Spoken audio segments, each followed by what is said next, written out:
بسم الله الرحمن الرحيم.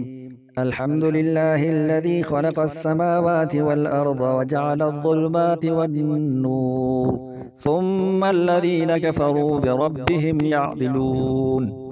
هو الذي خلقكم من طين ثم قضى أجلا، وأجل مسمى عنده ثم أنتم تمترون. وهو الله في السماوات وفي الأرض، يعلم سركم وجهركم ويعلم ما تكسبون.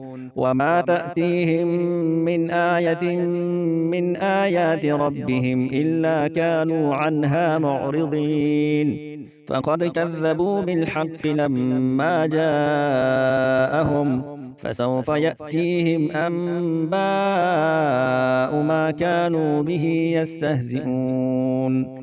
ألم يروا كم أهلكنا من قبلهم من قرن مكناهم في الأرض ما لم نمكن لكم، وأرسلنا السماء عليهم مدرارا، وجعلنا الأنهار تجري من تحتهم فأهلكناهم بذنوبهم وأنشأنا من بعدهم قرنا آخرين.